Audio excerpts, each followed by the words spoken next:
Hey guys, it's Jdubs here from Burn 1. This is my WGP Nationals deck choice of Konosuba, which I took to the top 16 of the tournament. I'll be going over the deck profile, some questionable deck decisions I made, as well as the overall tournament report. I chose to play blue-yellow Konosuba, and we'll go over the reasons why I made that color choice in the deck list. But starting out, I'm playing 4 copies of the Runner Megami.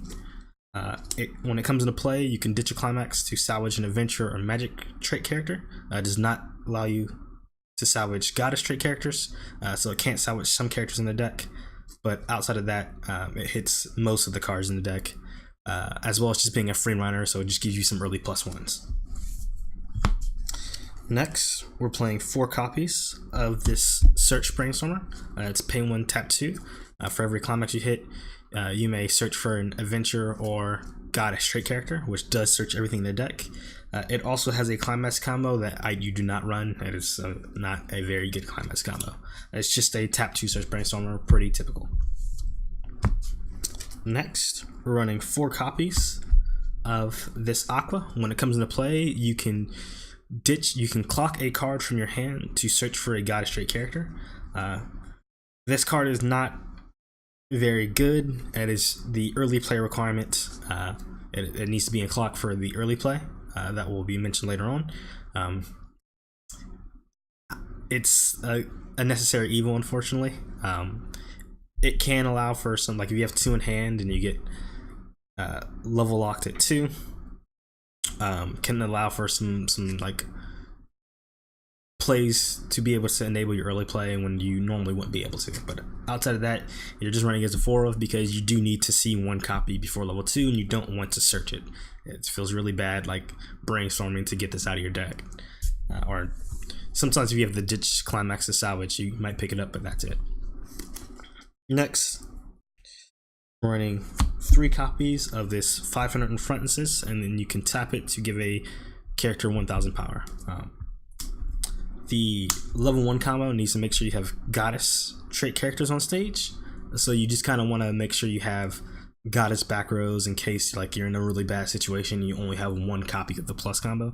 This has happened before in some like really bad games, and if you only have 1 copy of it and you can't plus even off of that, then the deck just falls apart. It's not very likely, but you know, backup scenarios. Otherwise, it just doubles as a way to pump your cards.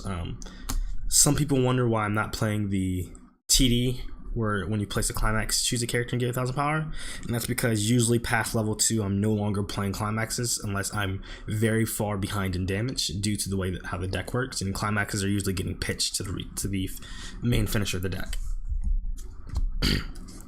Next, we're running 3 copies of this Eris. When it comes into play, you can choose a character, give it 1000 power. When a Climax is placed, you can bounce it back to hand, and then you may draw a drop.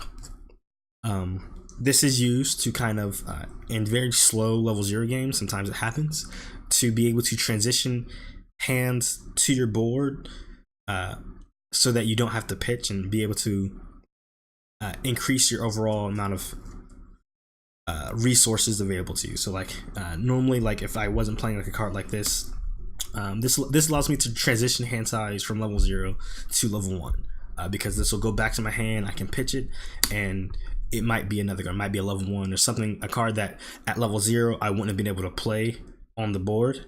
On top of just being a way to like have a secondary back row card to brainstorm with and still be able to get a +2 off of my plus combo.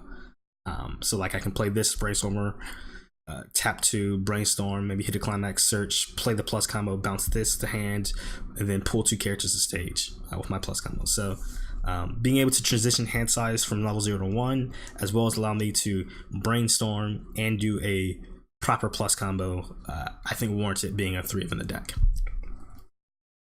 Next, we're running 4 copies of this Eris. When any Climax is placed, it gets 1 5 power. When the book trigger is placed, I can choose a cost 0 in my waiting room and put it into any position on the stage. This is only goddess trait, so it cannot be hit by the ditch Climax to salvage, and it does not help with a second level 3 in the deck's requirements. Other than that, It's the reason you play this plus combo over any other in this deck is because it combos with a draw trigger, and the way the deck plays, you need to have 8 advantage triggers to not lose out on hand size. I will explain that further when we get to the relevant cards. Outside of that, it's just a plus combo, so it gives you a +2 if you have 2 on the board. Next, we're running 3 copies of this Aqua. When this Aqua dies, it's just 5k power. When it dies, you can reveal the top 3 cards of your deck, choose an adventure goddess character, add to hand, disarray, stitch a card. This is basically your way of turning the cards that you pull to stage from the plus combo into other cards. It allows you to filter through your deck to, kind of get what you need for later stages of the game. And then can be used also in combination with the plus combo to kind of like play over copies of this to mill your deck if you really need to mill. In one of my matches, this was actually relevant where I had to play over this like twice to basically force a refresh after canceling a bunch early. Next, we're running 3 copies of this Aqua. When it reverses, it's also 5k power. When it reverses battle opponent, if I have 3 or less stock, I may blind stock. This deck needs to hit certain stock thresholds, the most important one being 4 stock by level 2. And in very bad games, where like you're just getting hit for a lot of damage, this makes sure that like if you go to level 1, you pull this to stage, you can get your 4 stock if you had no stock previously. Say you need to brainstorm or a bunch early on. This can make sure that when you hit level 2, you do have that 4 stock that you need. It can also help you like transition to like brainstorm plays and then have like 6 stock. It's just a very convenient card for meeting certain stock thresholds.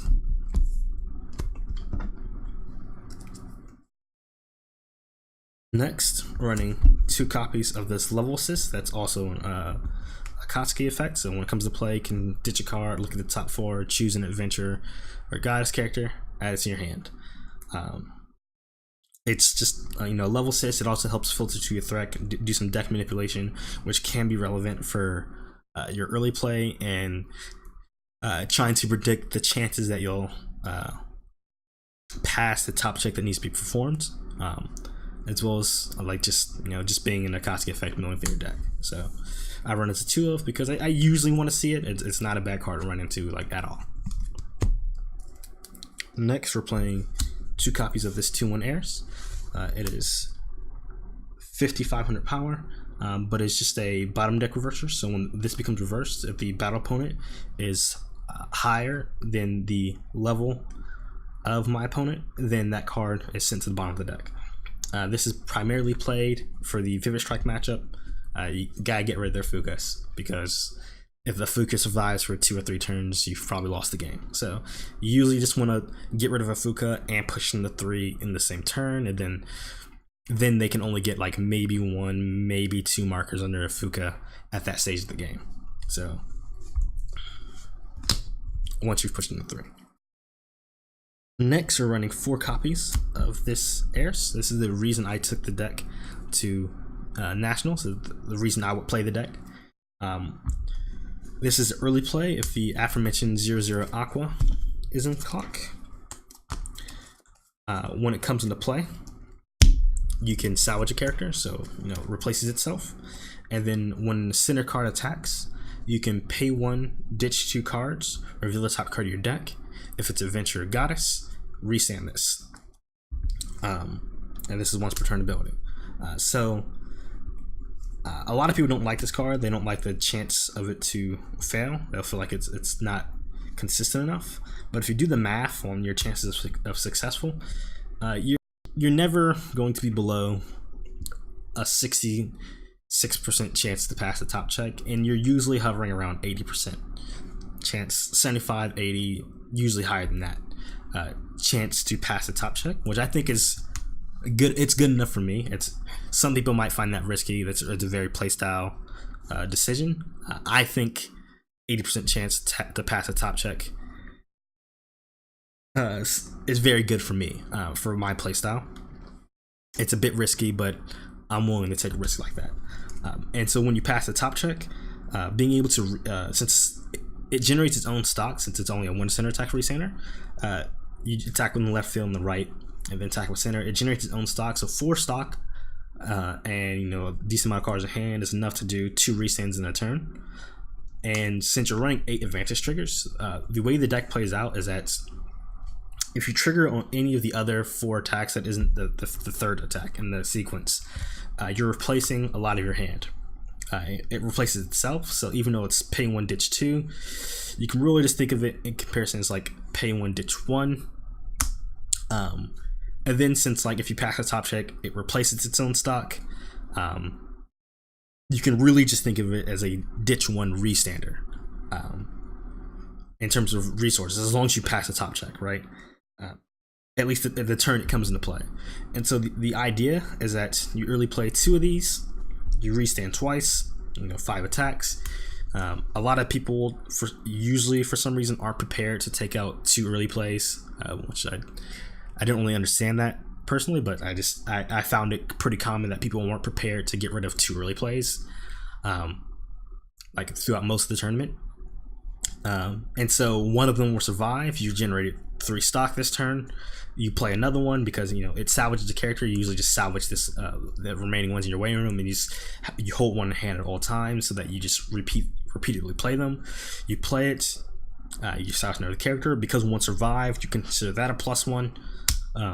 And then triggering climaxes also refills your hand, so you can actually restand 4 times, or restands twice or once, usually twice, for about 2 to 3 turns before you'll actually run out of resources, which is very, very powerful. If you're restanding at level 2, dealing 5 attacks, and then you restand, deal 5 more attacks, you've dealt an extra turn +1 of attacks to your opponent. You've basically gained an extra turn over your opponent in terms of the damage race at this stage of the game, which is a very, very powerful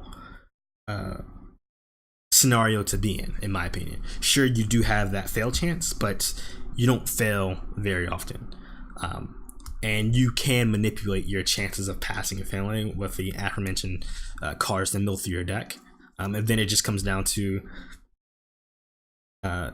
just gauging whether the risk is worth it with the remaining cards in your deck, as long as you're keeping track of your climaxes. Your only fill targets in your deck are your climaxes. So, very powerful card in my opinion, very underrated by some players. A lot of players don't look at the overall package and just look at the cost of itself, don't look at the resources you're getting back based on how you build the deck. Next, running 4 copies of this Darkness. This early plays if your opponent has a level 3 on the board.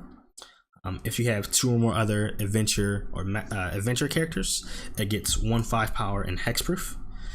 At the beginning of your draw step, or beginning of your opponent's draw step, you may choose a character, give it 4k power, and when damaged in its battle, it's not canceled. You can pay 2, ditch 1, and burn that damage back.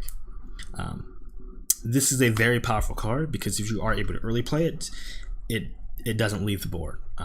Typically, usually it's after, like, you'll typically hit level 2 first, the way the deck plays, and so you'll do your Eris early plays, and then your opponent might early play the turn afterwards, and you'll be sitting high level 2. So a lot of decks were using cards to get rid of the Fuka early play, and since you'll be sitting at like high level 2, or your usually at your second turn at level 2, those cards that answer Fuka tend to not work pretty often, because they end up pushing you to 3 unless you're just canceled like a god the previous turn. In that case, you're probably winning the game anyway. And then it's immune to things like anti-change bombers, or to anti-change sat counters and things of that nature, because it's hexproof.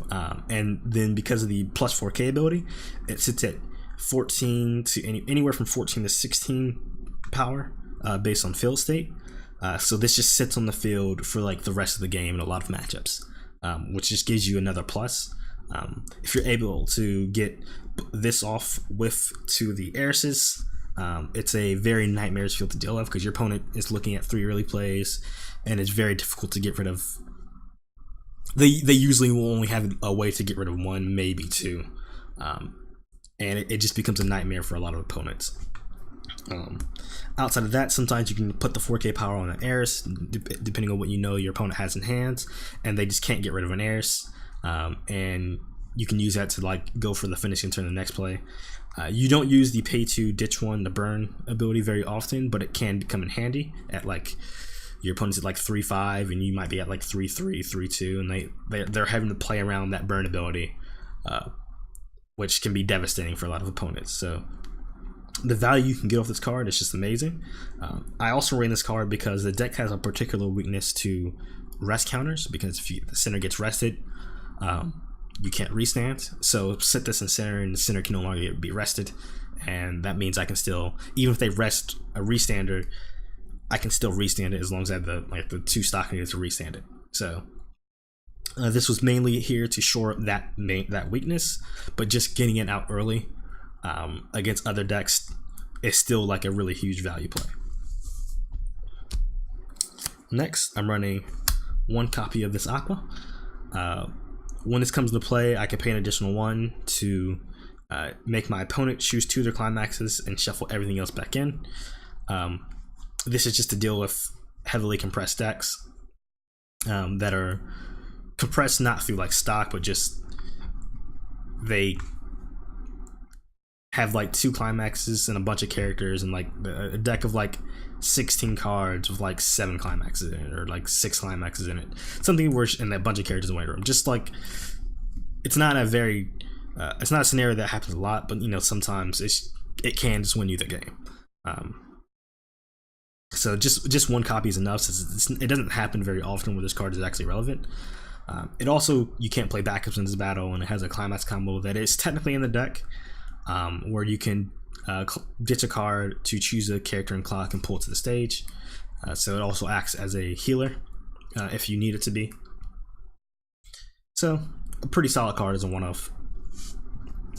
Next, run 1 copy of this TD healer. It's a healer.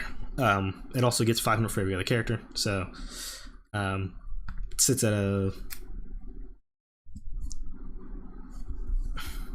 11.5 power, something like that.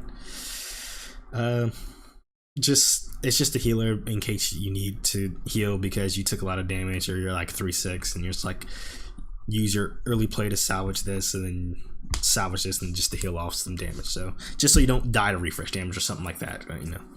That always feels bad. We're running 4 copies of this book, 2 copies of the gate, and 2 copies of the pants. People are wondering why I run 2 copies of the gate. The deck was originally tricolor, where I was running 4 gates, but at the regional I played at, I had the unfortunate circumstance of there being 2 Tularu decks there, and I got punished very heavily for running 4 gates. But gates are very important to, since you don't have like a lot of search, a lot of easy salvage in the deck. So they're very important to getting that 1 or 2 cards that you might need to enable your game plan. You only need, by level 2, the early play requirement in the early play. Since the early play salvages on play, it can get everything else. So in worst case scenarios, just having 2 copies of the gate in the deck can fix bad scenarios and actually turn the game plan in my favor just by triggering a gate. Other than that, I decided to run 2 pants because of the anti-salvage issue over the other 2 gates, and because I actually found that having pants in the deck helped for the rare scenarios where I actually fell behind in damage and needed to just like play a climax with the recenters and push damage. It also helps for if I need to heal, I can salvage a pants with the pants and then use the Aqua that comes with it to heal at level 3 in the scenarios that it was necessary. And then the 4 books because they're the climax that goes with the plus combo. A couple deck decisions I made. People were asking me why I decided to run no counters. The deck doesn't have any power levels except from the early play air or the early play darkness. You know, the plus combo only has power when you play a climax, so it's just 4-5, 5k behind the back row, and a counter isn't going to save that. Like it might save it against a bad deck, but it's not going to save it against a deck piloted by a decent player or a deck that's probably going to be played at nationals. So I also didn't run the anti-change counter because in my playtesting, playing the anti-change counter would more often than not lose me the game just for not having the hand size. There was no scenario where stopping an early play, negating that one turn of damage was worth it, because then I couldn't restand, or I couldn't push as much damage back. Even if I took one less attack of damage, it was killing my resources to where I wasn't dealing 2 attacks worth back.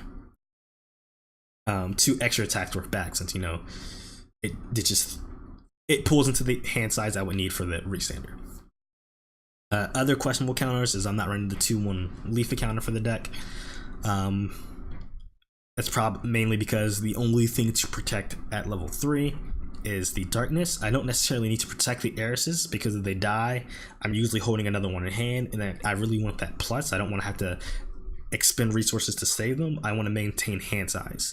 So I would much rather use this 2 stock to play an heiress to salvage a card than spend a card from hand to save one and maintain it on the board.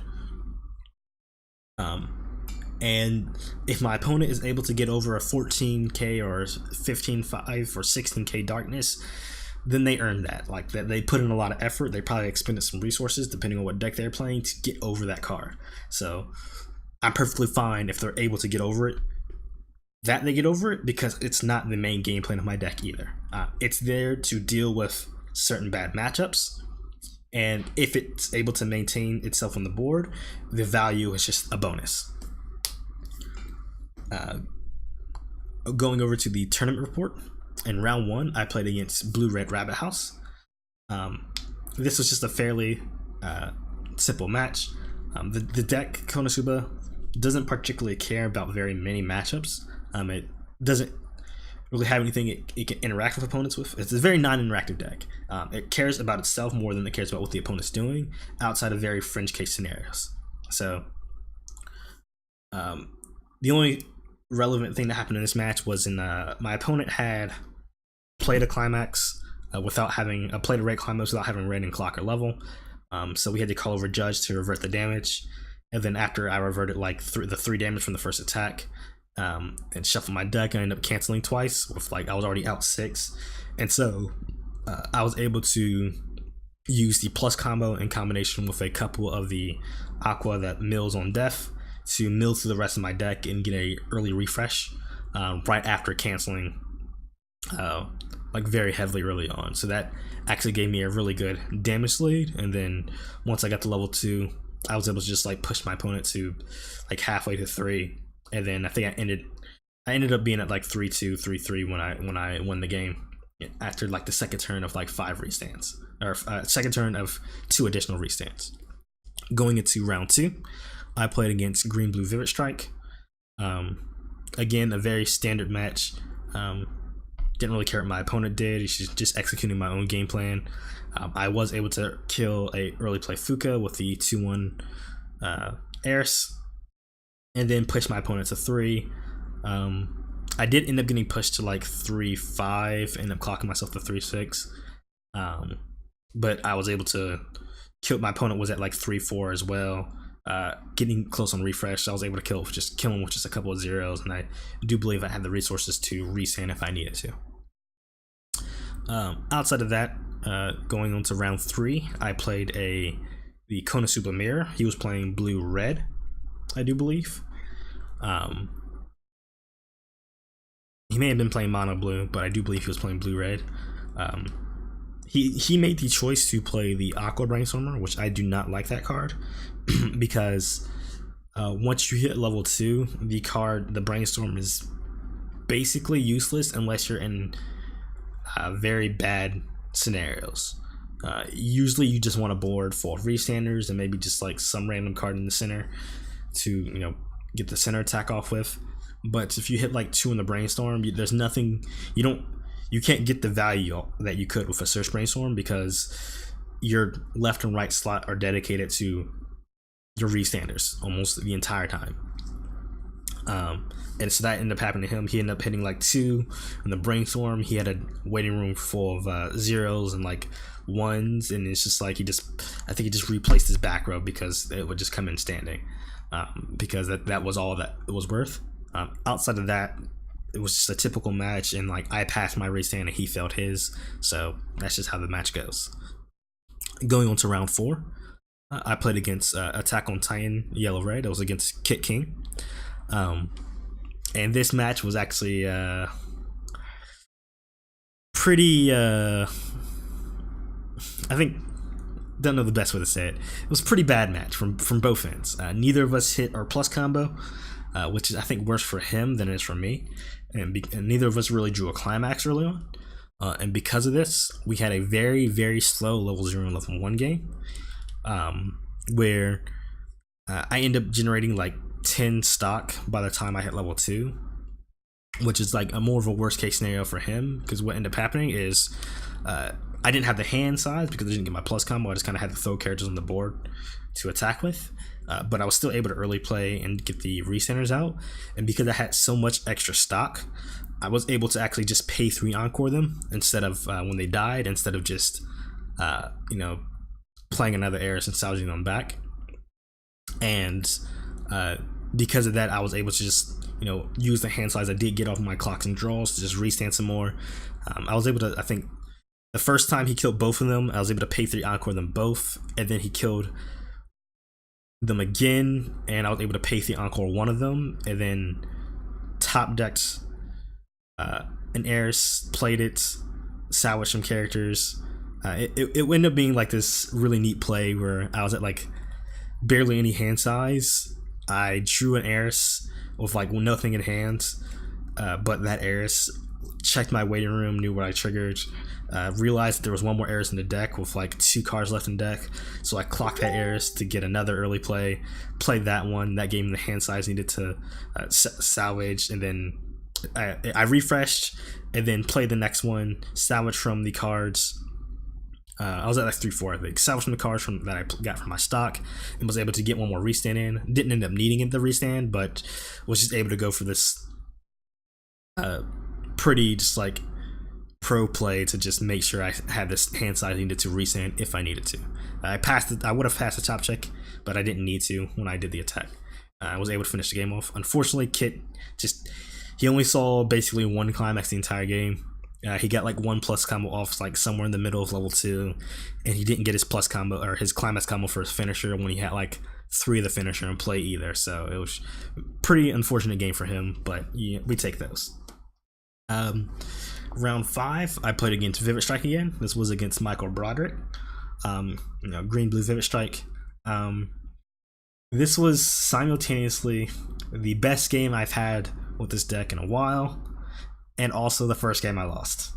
And because I lost primarily because I just failed top check after triggering like a climax. So I end up getting like at 2-1 double early play Eris, as well as early play Darkness and the level assist with the 500 in front Aqua.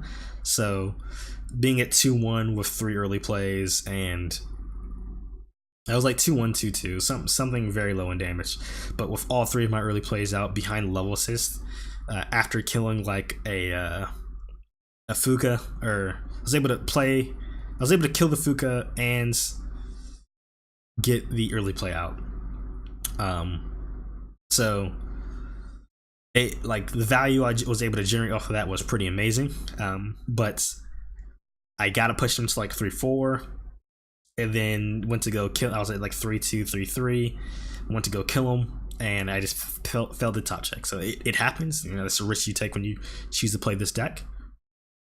But that's just the risk I took when I chose to play the deck. So after that, like I triggered a climax on like the first or second attack, and then also failed the restand. So that means I was out 2 climaxes, and then I just took damage until I lost. Next at round 6, I played against Blue Triad Primus. I do believe they had the Koski choice, the ditch card, look at top 4, choose character. This was a fairly basic match. Nothing significant really happened. I think I did end up getting pushed to like 3-5, clocking to 3-6, but you know, I was able to pass my restand, so it was just another game where I did 2 attacks or 2 turns of like 5 attacks. So usually just winning that in that damage race just helped me beat that deck. So nothing significant there. After that, we go over into top 16, and I played against Love Live Sunshine, and this is where I think I made my first real mistake of the tournament. I ended up getting the match. I ended up not getting plus combo, I do believe. So I was running low on hand size, and then when I got pushed to level 2, I ended up getting locked at.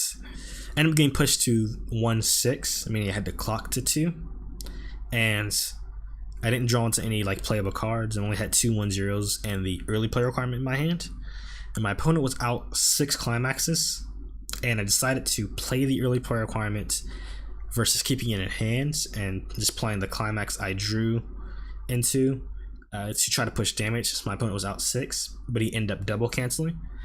And so if I would have, my mistake was that unfortunately I wasn't able to grind enough games to really know that the early play requirement, I have to keep it in my hand, even in that kind of scenario.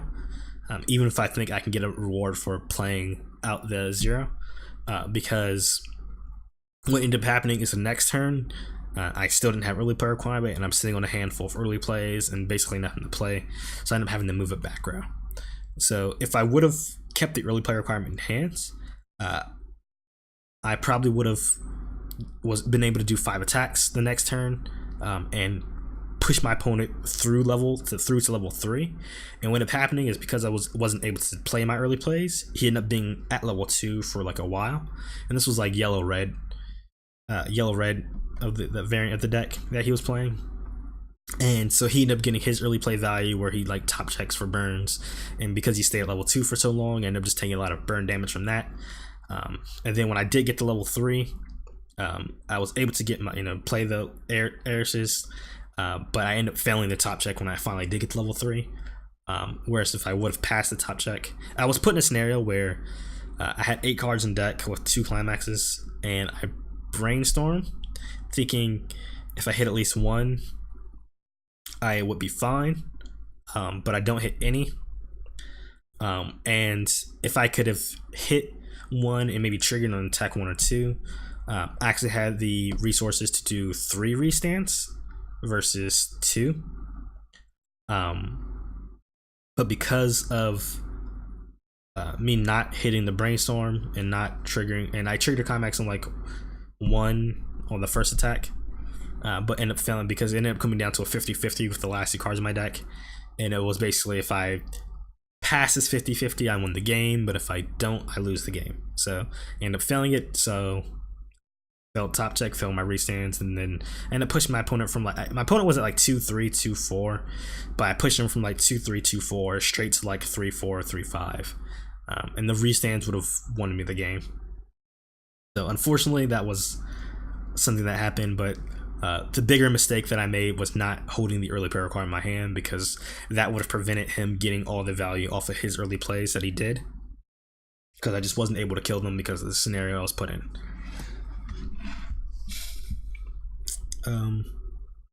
Outside of that, the tournament was pretty fun. Definitely learned some lessons from my deck, from that final match I played, which was just a consequence of me not being able to play enough matches because of work schedules and things to get enough playtesting in. But overall, I think the deck is pretty solid, and it's not a very bad choice at all for a tournament deck. You just have to be the type of person who's willing to take risk, like calculated risk, right? Not bad risk, but like anything above a 66% chance is typically fine. So it's kind of risky, but like the deck usually sits around 80% chance, like I said, to pass the top check, and that's a risk I'm willing to take, because when it comes down to it, if you pass the top check of the deck, you probably win the game. There's very few games where I've passed my restands and I lose. Very, very few games. Probably under 10% of the games where I've passed all of my top checks, I've lost the game. And the amount of games where I pass my top checks is probably about 80% of the games. So that's my deck. If you guys have any questions, post them in the comments. If you like the video, like it. If you don't, you know what to do. Otherwise, you guys have a great day.